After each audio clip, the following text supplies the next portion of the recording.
Hi, welcome to InBox. I'm your host Ghazi Mgharbel. We have 3 dynamic stories about people who are making art in dance with their hands and with light. Let's start things off with a party. When you throw a celebration, who is your guest of honor?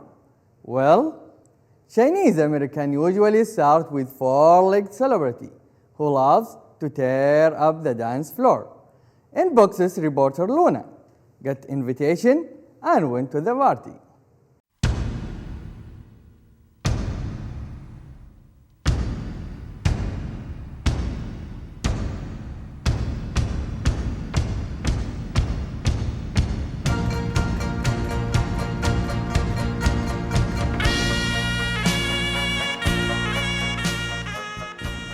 You might have been at a party with a live band or even an orchestra, but have you ever been to a party with lions dancing right in front of you?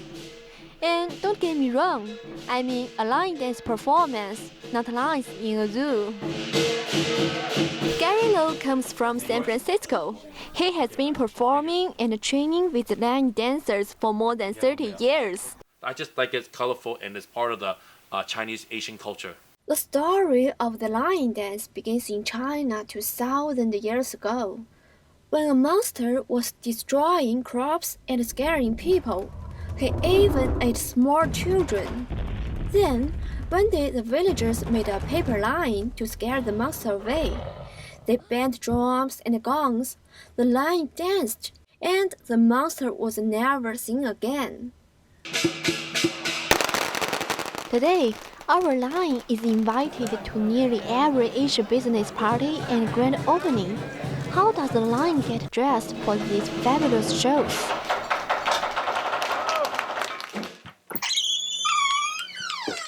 Oh, you have a lot of lions here. Yeah, we have a lot of lions here, and all these lions belong to our association. Normally, what kind of people invited you to do a lion dance? We have all kinds of people that line dance. Majority of our clients are Chinese American. We have a lot of Caucasian Americans that hire us to do the lion and dragon dance for conventions and for all kinds of events that they have. All these lion heads are similar, but not exactly the same. The colors are usually in Chinese New Year celebrations. We have the red lion. So we have the gold and we have the red we use for weddings.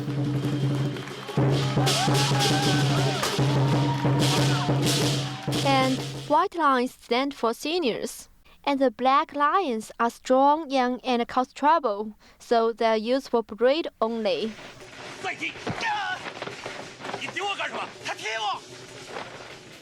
Wow, these different lines stand for different meanings.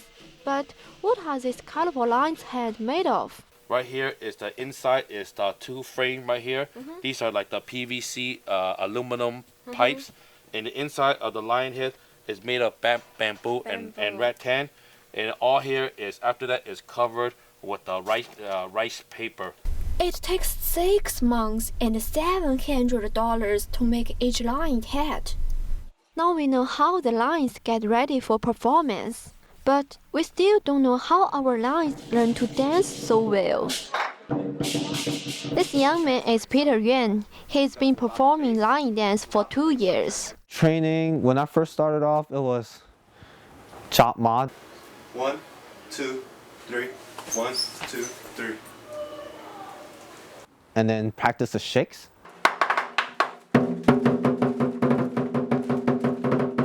I learned the basic triangle form, and then that's just the regular 1, 2, 3, 1, 2, 3.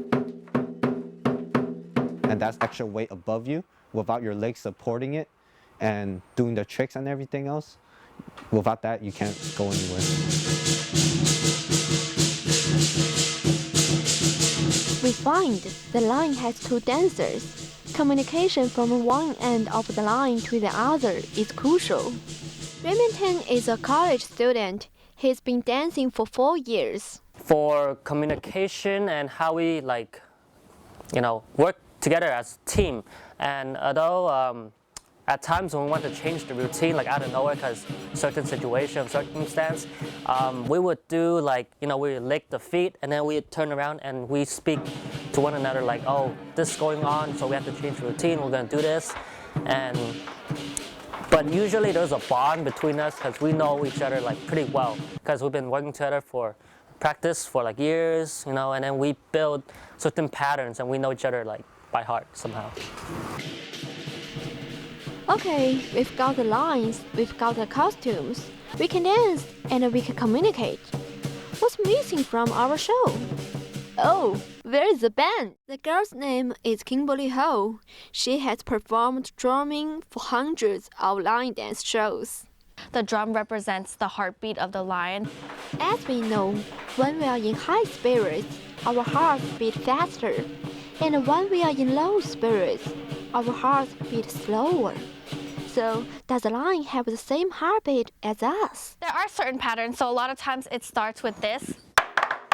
And it wakes up the lion, it prepares the lion to get ready for everything else. And when I was talking about when the lion is running, it usually starts like this. Now we know everything about lion dance. Let's relax and enjoy the fantastic show.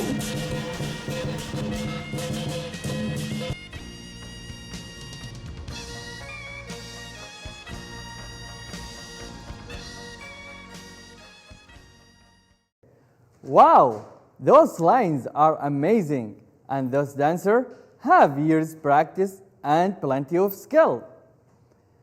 When we return, we'll meet two men who are using their skills to make beautiful art.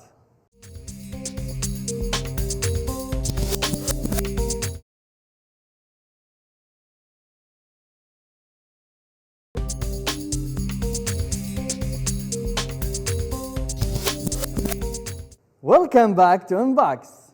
More Americans are getting older and returning than ever before. But being retired no longer means sitting by the fire in the rocking chair. Many men and women are making second careers, pursuing hobbies, and learning new skills. Our reporter Pepe has our story of two men who are finding retirement very fulfilling. We have 10,000 people every day turning 65. Patrick Callahan is the director of UC Berkeley Retirement Center.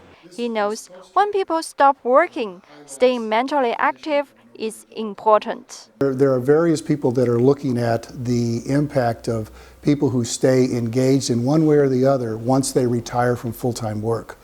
It's very important for people because they will have 20 to 30 years of fairly healthy life.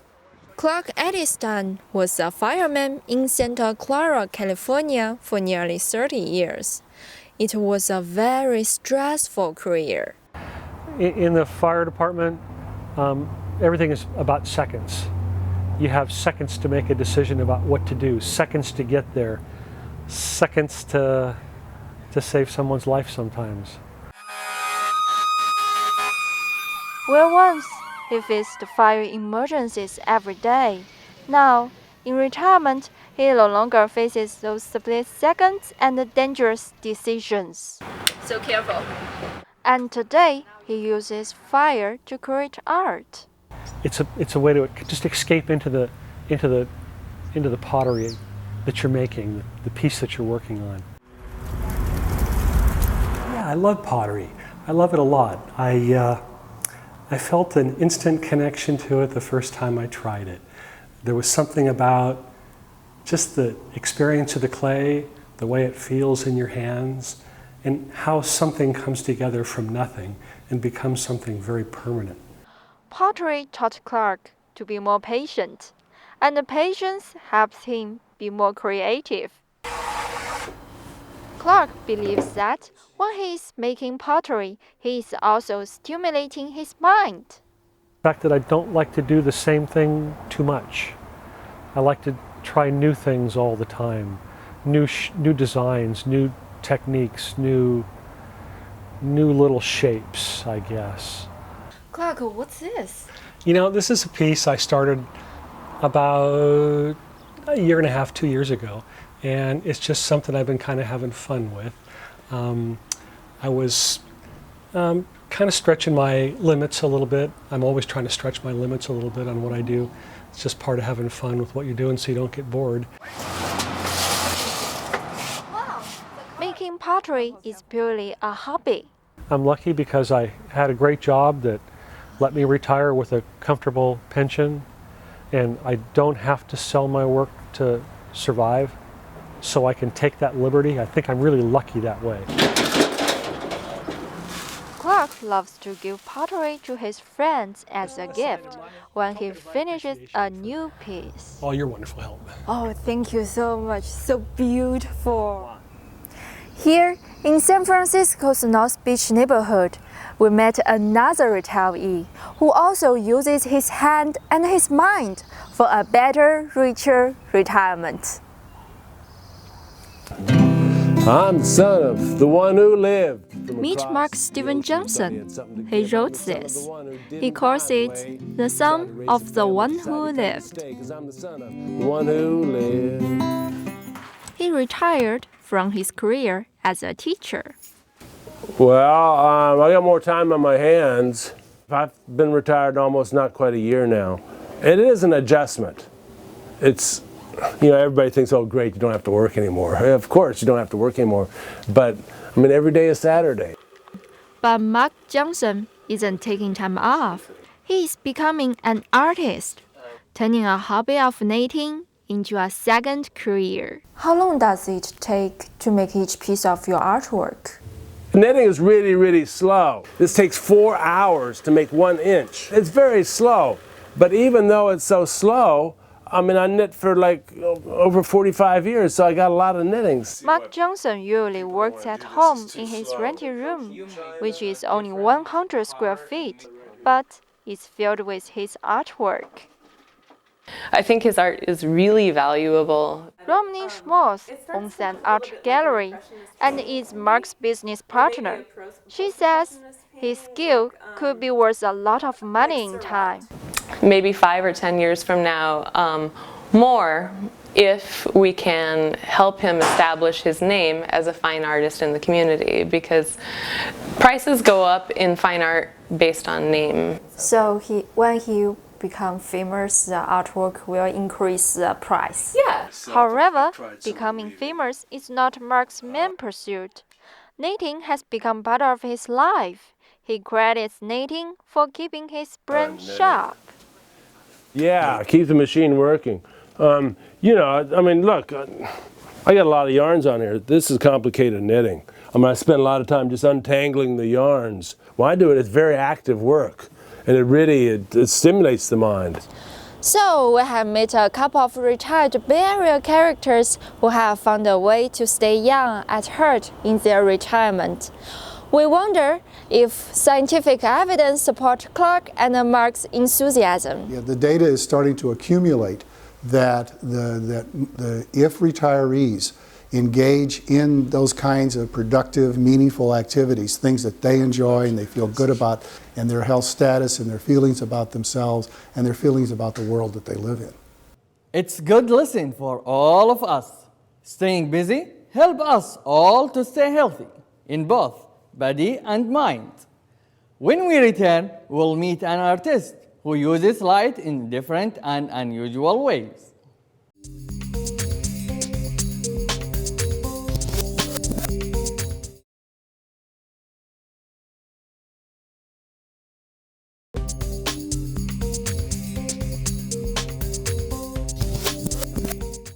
Glad to see you are still here. Meryl Bataki is San Francisco artist who uses metal, wood, neon light, and even natural flower in unique design. Unusual, you say? You are right. Luna went to her studio to see how she does it. Welcome to Melting Point Studios, which is what this is called. It is a pretty old building. Meryl Patak, a silversmith, welder, and a neon artist, often describes herself as a huge outer space nerd. Her work relies on her own personal narrative and the concept of a universal connection. I do multimedia art. a lot of different mediums. I use steel, organics, found objects, jewelry, all sorts of metals, and experimental processes, as well as neon. I try to combine them all together. She uses neon here, but she also uses wood, metal, and real roses. Her connection-themed artwork becomes a shining, glowing centerpiece of the gallery representing her. Neon is a commercial medium used for advertising, so it's interesting when it's used in an artistic context because it's almost as if the artist is advertising their ideas. It gets a lot of attention. Attention! Artists love attention. Mara's most recent work, New Moon, connects silver, wood, and neon. She makes artwork that is not only unique, but also useful. Useful because it kind of shows the collector that it can be used in like a living room or in any practical place where you might want shelving. And then also, I just love the metal detail and the texture of the metal along the moons as you go. And unique because neon art is obviously very different from paintings and photography. Neon is somewhat sculptural as well as an illuminated medium, and so it definitely has its own uniqueness and originality to it. Mara's work is professional both in its quality and materials. It's also remarkable for expressing emotion by combining images with letters and words. For two reasons I chose to use the words. Number one, because of its direct translation from advertising and commercial applications, and also because words are the hardest thing to do in neon and to get them right. We got lucky. We got to see Mara in action and her work in its process. While you're bending on a paper pattern, but it has a metal screen so it protects it from burning, so it doesn't catch the paper on fire. And then when you bend, you're in the fire here, and then you come over and you lay it on top of the pattern to make sure that your bends are really, really good. And all the while you're making sure that the glass doesn't like kink on itself. Her kind of art takes time. The best effects are achieved through repetition, patience, and adaptation. And here you have a cursive H. Super small and cute. While I tried to learn some of her processes, I understood a little bit how metal feels when she is working. Away from the crack. So pull out. Oh, there you go. There is a sense of focus and calm. There is also a deep sense of satisfaction, especially when you get something right. Exactly, like you're rolling a cigarette or a joint or something. Yep. There you go. That's a good puff. I thought the whole thing was so satisfying and so intriguing. I began to wonder more about Mara. Like, who showed Mara how to do this? Who sparked her imagination? Who lit her neon torch? Her teacher, Hokainen, is also a neon artist. He's been using neon in fine art for over 20 years. Well, I love her artwork. Yeah, but I think one of the things that's interesting is that a lot of her use of neon is graphic, so it's not that far from the commercial use of it. The commercial use in signs is often graphic, either in text or in graphic images, and she uses text and graphic images. Mara isn't the first artist to work in neon, and she doesn't just work in neon. In fact, she connects many materials together. She's what you might call a mixed media pop artist. One great example of this style is her piece, Journey. Journey, it's phonetic spelling for journey, and it's spelled out for you right there, but it's obscured at the same time. People whose native language is English don't know journey to be spelled this way, and they are forced to sound it out and spend a little bit more time with that word, and it makes it an intimate experience for them with the piece. A little test tube of light from our huge outer space nerd. Neon always implies in my work that like little habitat of like atoms in a fury being lit up and like bringing life to something. Whether it's real, life roses that die in her artwork, or words, or natural materials, or chemical elements, Mara is obviously interested in bringing things to life. And like our life, the journey begins down a long tube. And at the end of that tube is a little bit of light. A little bit of light that shines so brightly and beautifully.